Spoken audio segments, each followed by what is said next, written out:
Good morning students, कैसे हैं आप सभी लोग। देखिए बेटा, आज हम लोग सीखने जा रहे हैं कि अगर एक या एक से ज़्यादा सिंपल सेंटेंस आ जाए तो उनको हम एक सिंपल सेंटेंस में कैसे बदलेंगे कंजंक्शन एंड का यूज़ करके। Okay, by using a conjunction and का यूज़ करके हम कई सिंपल सेंटेंस को मिलाकर एक सिंपल सेंटेंस में कैसे बदलेंगे, आज हम इस वीडियो में समझेंगे। ओके, बहुत ही सिंपल ट्रिक है, कुछ इसमें दिमाग लगाने की ज़रूरत नहीं है। देखिए बेटा, अगर कभी भी इस टाइप के सेंटेंस हैं, जैसे लिखा हो I saw Ram, I saw Mohan, तो अगर आप इस सेंटेंस को बहुत ध्यान से देखें तो इसमें जो सब्जेक्ट है दोनों सेंटेंस में वो क्या है, सेम है। और अगर आप वर्ब देखें तो वो भी क्या है, सेम है। ओके, तो जिसमें सब्जेक्ट और वर्ब दोनों सेम है उनमें हम कंजंक्शन एंड का यूज़ करके सिंपल सेंटेंस में बदल लेंगे। क्या करेंगे, सबसे पहले लिखेंगे आई सॉ। अब दोनों चीज़ों को मैंने एक बार लिख लिया तो दो बार लिखने की ज़रूरत नहीं है। I saw Ram and Mohan, यहाँ पे मैंने एंड लगा दिया। आई सॉ राम, मैंने राम को देखा। आई सॉ राम मोहन, मैंने मोहन को देखा। और यहाँ पे मीनिंग क्या निकली, I saw Ram and Mohan, मैंने राम और मोहन को देखा। ओके, यहाँ पर एक सब्जेक्ट है, एक फाइनाइट वर्ब है। ओके, तो एक सब्जेक्ट और एक फाइनाइट वर्ब जिस चीज़ में होती है वो एक सिंपल सेंटेंस कहलाता है। नेक्स्ट देखते हैं, he invited me, he invited my friend. यहाँ पे देखिए सब्जेक्ट सेम है और वर्ब भी सेम है, लेकिन इस बात का ध्यान रखेंगे कि हम लोग जो पर्सन होता है यानी जो प्रोनाउन होता है उसका हम लोग ध्यान रखते हुए चलेंगे। ओके, यहाँ पे हम क्या करेंगे, ही इनवाइटेड, ही लिखा, इनवाइटेड लिखा। ओके, अब अगर कोई भी बच्चा यहाँ पे लिख देता है he invited me and my friend, तो सेंटेंस क्या हो जाएगा, रॉन्ग हो जाएगा। क्यों रॉन्ग हो जाएगा, अगर मैं यहाँ पे लिख दूँ, मैं लिख के बता रहा हूँ, अगर लिख दूँ मी एंड माई फ्रेंड, तो ये सेंटेंस रॉन्ग हो जाएगा। रॉन्ग इसलिए हो जाएगा बेटा क्योंकि यहाँ पे पर्सन जो है उनको सही से नहीं बैठाया गया है। जब मैं आपको सिंटैक्स पढ़ाऊँगा और सिंटैक्स में प्रोनाउन चैप्टर पढ़ाऊँगा, उसमें मैं बताऊँगा कि जो पर्सन होते हैं उनको कैसे सीक्वेंस में बैठाया जाता है। तो हमें यहाँ पे लिखना चाहिए he invited my friend and me, यानी कि सबसे पहले हमें थर्ड पर्सन यूज़ करना चाहिए और उसके बाद हमें फर्स्ट पर्सन यूज़ करना चाहिए। ओके, नेक्स्ट देखते हैं, he was hungry, he was tired.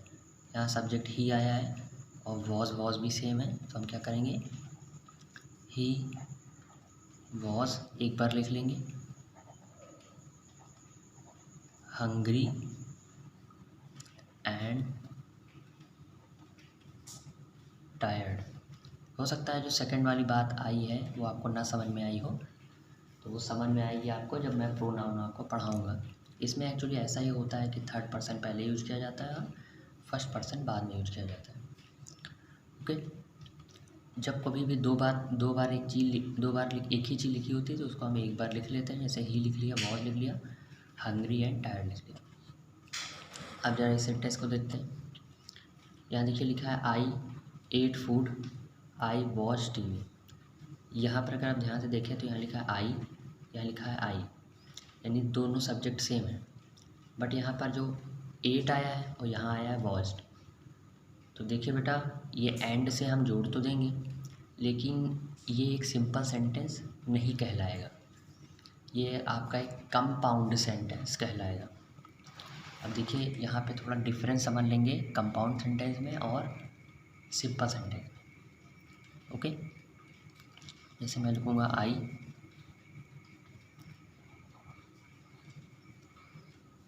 Eight food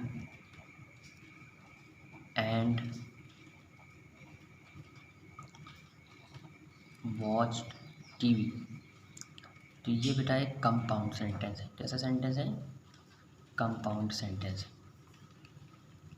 ये सिंपल सेंटेंस नहीं है। ओके, और ये सिंपल सेंटेंस बन भी नहीं सकता है। क्यों? क्योंकि यहाँ पे दो अलग अलग वर्ब हैं। दो अलग अलग वर्ब होने का मतलब है कि भाई एक सब्जेक्ट आ जाएगा और दो फाइनाइट वर्ब आ जाएंगी। यहाँ पे एक एट आ जाएगा और यहाँ पर एक वॉच्ड आ जाएगा। तो दो फाइनाइट वर्ब आ जाएंगी। तो दो फाइनाइट वर्ब जिनमें होती हैं, यानी एक या एक से ज़्यादा जिसमें फाइनाइट वर्ब होती हैं, वो आपका कंपाउंड सेंटेंस कहलाता है। ओके, नेक्स्ट देखिए, यहाँ पे लिखा है ही टुक टी, ही टुक टोस्ट। यहाँ पे देखिए सब्जेक्ट भी सेम है और वर्ब भी सेम है। तो हम लिखेंगे ही टुक टी एंड टोस्ट। आसान है नहीं? दो बार एक ही चीज़ आती है, उसको एक बार लिख लिया जाता है, वर्ब को एक बार लिख लिया जाता है, इधर वाले को एंड से जोड़ दिया जाता है। ये मैंने लिख भी रखा है कि subject and verb are same in both sense. सब्जेक्ट और जो वर्ब है वो सेम होगी दोनों सेंटेंसेस में। ओके, नेक्स्ट हम पढ़ने जा रहे हैं कि हम सिंपल सेंटेंसेस को एक सिंपल सेंटेंस में कैसे बदलें बाय यूजिंग एन एडजेक्टिव, एक एडजेक्टिव का यूज़ करके।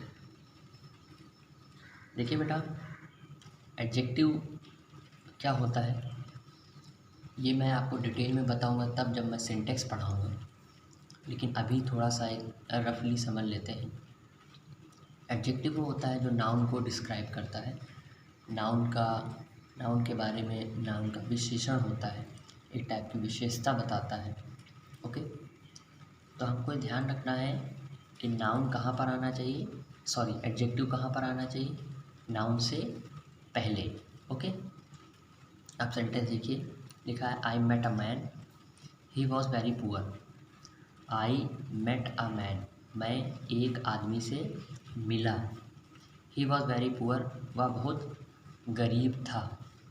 तो आदमी की क्वालिटी क्या है कि वो बहुत गरीब था। तो हम इस सेंटेंस को ऐसे लिख सकते हैं, आई मेट आ, फिर हम एडजेक्टिव लिखेंगे। एडजेक्टिव क्या है? वेरी पुअर, और उसके बाद नाउन मैन। एडजेक्टिव पुअर हो गया, उसके बाद मैन आ गया, यानी नाउन आ गया। तो हम लोग इस बात का ध्यान रखेंगे कि एडजेक्टिव के बाद नाउन रहना चाहिए। ओके, अब मीनिंग निकलती है I met a very poor man, मैं एक बहुत गरीब आदमी से मिला। नेक्स्ट देखिए, लिखा है tiger was hungry, he killed a deer, the deer was black. Tiger भूखा था, उसने हिरन को मारा और जो हिरन था वो काला था। तो सबसे पहले टाइगर की क्वालिटी क्या है कि वो हंग्री है। तो आप ऐसे लिख सकते हैं कि आ हंग्री टाइगर, यानी एक भूखा शेर। अब देखिए टाइगर जो है ये नाउन है, हंग्री क्या है? एडजेक्टिव है। ये हंग्री जो है वो टाइगर की विशेषता बता रहा है। हंग्री टाइगर किल्ड, यानी मार दिया। किसे मार दिया? तो यहाँ पर अगर आप लिख देंगे डियर को मार दिया। तो डियर की क्वालिटी क्या है कि वो ब्लैक कलर का है। किल्ड आ ब्लैक, यानी ये एडजेक्टिव हो गया। ब्लैक डियर, ये नाउन हो गया। अब एक बार में सेंटेंस ये हो गया कि a hungry tiger killed a black deer, एक भूखे बाघ ने काले हिरन को मार दिया। ओके, नेक्स्ट देखते हैं। आ स्टूडेंट वॉज पनिश्ड, स्टूडेंट को पनिश किया गया। ही वॉज नॉटी, वो बहुत शैतान था। तो स्टूडेंट की क्वालिटी क्या थी कि वो नॉटी है, तो इस नॉटी को कहाँ रखेंगे, स्टूडेंट से पहले। आ नॉटी स्टूडेंट, ये एडजेक्टिव हो गया और ये नाउन हो गया। वॉज पनिश्ड, एक शैतान बच्चे को, शैतान स्टूडेंट को पनिश किया गया। नेक्स्ट देखते हैं। अ बेगर डाइड ऑन द रोड, एक भिखारी रोड पर मर गया। ही वॉज ओल्ड, वह बहुत बूढ़ा था। तो ये क्वालिटी है बेगर की कि भिखारी कैसा था, बूढ़ा था। तो क्वालिटी जो है, जो बूढ़ा है, वो कहाँ रख देंगे, बेगर के आगे। क्या लिख देंगे, तब यहाँ पे आ, अगर आप ऐसे लिखेंगे आ ओल्ड बेगर, तो सेंटेंस क्या हो जाएगा, रॉन्ग हो जाएगा। क्यों रॉन्ग हो जाएगा, आगे चल के मैं सिंटेक्स में आपको आर्टिकल पढ़ाऊँगा, तो उसमें मैं आपको, वैसे आप बचपन में पढ़ चुके हैं वॉवल, तो इतनी तो आपको समझ होगी ही। यहाँ पे एन का यूज करना चाहिए, क्योंकि यहाँ पे वॉवल साउंड ओ आ रहा है ना। तो एन ओल्ड बेगर, एक बूढ़ा भिखारी, डाइड मर गया, ऑन द रोड। नेक्स्ट देखते हैं। सी हैज़ अ सन, उसके एक बेटा है। ही इज़ 9 years ओल्ड, वह 9 साल का है। तो भाई लड़के की क्वालिटी क्या है कि वो 9 साल का है, तो इस 9 साल को कहाँ रख दो, लड़के के आगे। तो हम ऐसे लिख सकते हैं, सी has a 9 years old son। तो देखा आप लोगों ने कितना आसान है, केवल जो क्वालिटी है उसको उठा के नाउन के आगे रख देना है, जिसके भी बारे में बताया जा रहा है। जैसे लड़के के बारे में बताया जा रहा था तो लड़के के आगे रख दिया, अगर इसके बारे में सी के बारे में बात करा जा रहा था तो सी के आगे रख देते। वैसे सी के आगे रखा नहीं जा सकता है, क्योंकि एडजेक्टिव केवल नाउन को मॉडिफाइड करता है, डिस्क्राइब करता है, ना कि प्रोनाउन। ओके, यहाँ पे देखिए बेगर था, तो बेगर की क्वालिटी वो बूढ़ा था, तो बूढ़ा जो पन है वो बेगर के आगे रख दिया गया। इसके ऊपर जो एक नॉटी वाला सेंटेंस आया था, तो नॉटी में स्टूडेंट नॉटी था, इसलिए नॉटी आगे रख दिया गया था। और इससे पहले जो एंड कंजंक्शन वाला बताया था वो बता दिया था। ओके, तो आई होप आपको समझ में आया होगा। Good day.